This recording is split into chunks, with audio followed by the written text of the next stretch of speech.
Happy Sunday, everyone. Tonight we'll be exploring Italian cuisine. Much of my family's heritage is Italian, so meals prepared by my grandparents, parents, and cousins really made up a large part of my childhood. I've been honing my recipes and skills on Italian dishes for several years, and I bring several of them together tonight for a delicious meal we can all enjoy. So come on, join me in the kitchen, and let's get started.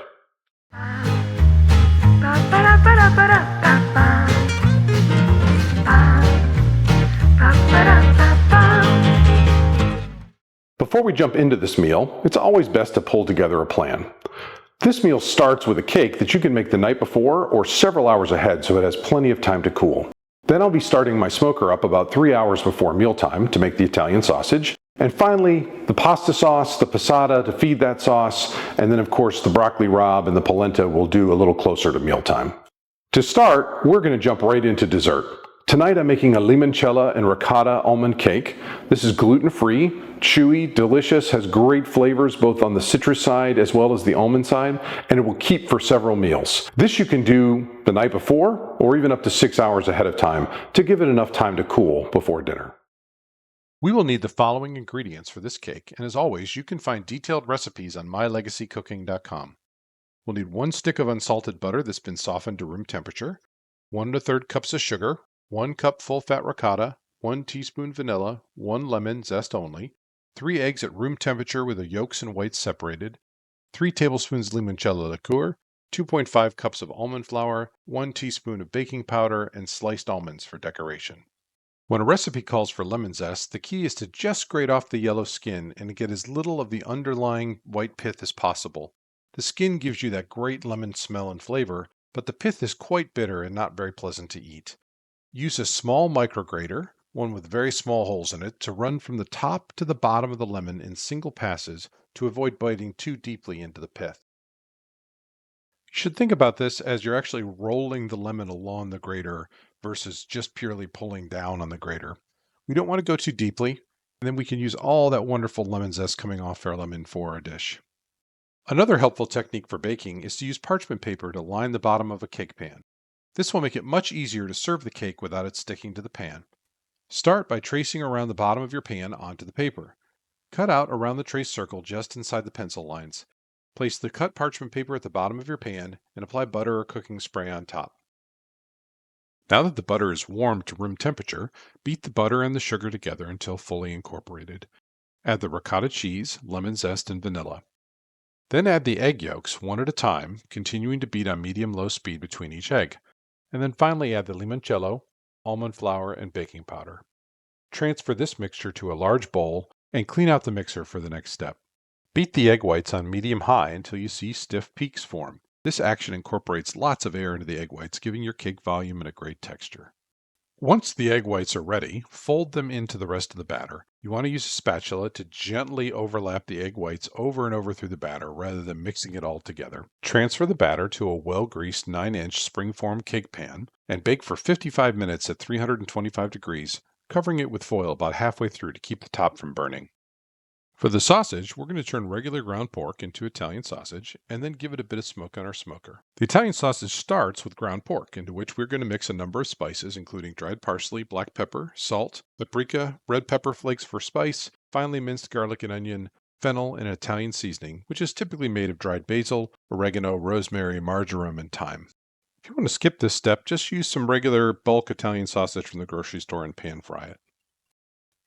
Whenever I can, I like to use whole seeds for my spices because they keep better, but you have to crush them. So in this case with the fennel, we want to lightly crush them so you can still see the seeds, but you get all that flavor in the sausage. Now to make the sausage, just hand mix everything together. Don a pair of gloves and mix all those spices in and then massage it in through the meat. From there, tear it up into little clumps, place it in a pan or cookie sheet, and it's ready for the smoker. Set your smoker to 225 degrees with indirect heat and a little wood for smoke flavor. Once the wood burns down a bit and the smoke is no longer white, you are ready to put in the sausage. If you do not have a smoker though, never fear, just brown it in a pan instead. After about 30 minutes, we can pull it out of the smoker. As you can see here, it's taken on a little bit of color, but it's not fully cooked through. That's okay though. We want that to happen when they simmer in the Ragu sauce to incorporate their flavor throughout. Now that we're ready to make the sauce, we need to start with the passata. Now, you can just use canned tomatoes if you'd like, but I actually have fresh tomatoes from the garden. And so we'll be making a passata tonight where we'll boil those down, grind them through a food mill, and actually turn them into the base that is the core of many, many Italian sauces. And passata is actually quite simple. It really just needs lots and lots of tomatoes, a little bit of salt, and some basil. I have fresh tomatoes from the garden, so I'll use about 5 pounds worth for tonight's meal. But you could easily use canned tomatoes instead. I prefer a San Marzano style tomato. It's much more flavorful for dishes like this. Since I'm using fresh tomatoes from my garden, we really need to boil them down a little bit. Turn the heat to medium-low, add a little bit of salt, and let the tomatoes break down in the heat, stirring occasionally until everything is popped open and is very soft. When they're cooked, you can actually do this in a blender, but I like to use a food mill because it gets rid of the skins and the seeds. It makes the sauce a little bit smoother. Grind the tomatoes through the mill over a bowl until what's left are mostly dry skins and seeds that you can discard. Tonight, we're going to use the passata as a base for a ragu. Ragu sauces are essentially a tomato sauce with meat. Back in the day, the less affluent ate plant-based sauces, and then on the weekend they would add meat because it was a little more luxurious and obviously cost more money. There are many different types of ragus, from bolognese sauce with beef to Neapolitan with beef and pork, and even white ragus that don't use a tomato as a base. After experimenting with a number of ragus over the years, we've settled on a pomodoro-based ragu with that Italian sausage, and that pomodoro sauce is actually from one of our favorite shows, The Bear. To make this sauce, which is quite easy and very light, we will saute half a sweet yellow onion with the stem, or what they call the horn, still attached.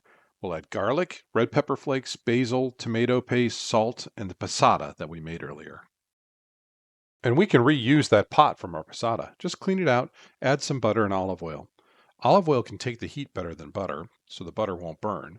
The butter adds a lot of flavor, so using both to saute our veggies is a great combination. Place the onion cut side down into the butter and olive oil and saute for about 5 minutes. Leave the horn attached to make it easy to pull out later. After about 5 minutes, add the garlic, spices, tomato paste, and all of the passata. Bring this to a low boil, and then add your smoked sausage. Reduce the heat and simmer for 30 minutes. Polenta is a cornmeal-based dish that really comes out about the consistency of mashed potatoes. You boil it, you add a little dairy to it, and then you mix it all together until it absorbs all the liquid. And then from there, you can either serve it creamy like mashed potatoes, or you can make it a little bit drier and then brown it into something a little crispier to serve as the base of our dish. For polenta, all you really need is cornmeal, water, milk, some butter, and Parmesan to finish. Creamier polenta uses additional cream or cheese, but we want it a bit drier for tonight's meal. To make the polenta, boil the milk and water together. Once at a rolling boil, add salt and then a thin stream of all the cornmeal, whisking the entire time until combined. Drop the temperature to medium-low and stir occasionally for about 15 minutes or so until you get the desired consistency. At the end, you can add the butter and Parmesan. We need a green vegetable dish as our side to go with this smoked sausage ragu. And what better choice than broccolini or broccoli rabe?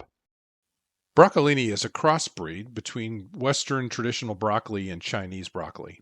It's thinner, longer, and more tender when cooked than broccoli, and does really well when it's sautéed. Tonight we'll sauté it with garlic, a bit of Parmesan, red chili flakes, salt, and pepper. Wash the broccolini and trim the end of the stems. Blanch for 4 to 5 minutes in boiling water, and then plunge into ice water to help retain that bright green color and crispness. Sauté garlic and red pepper flakes, then add the broccolini and sauté for 3 more minutes. Finish with grated Parmesan, salt, and pepper to taste. So now we're plated up. Put down some polenta, put a ragu on top. You can finish it with Parmesan cheese or some julienne basil, whatever you'd like. Veggies on the side, and let's eat. Cheers, everyone, and thanks so much for joining our family dinner. Bon appetit!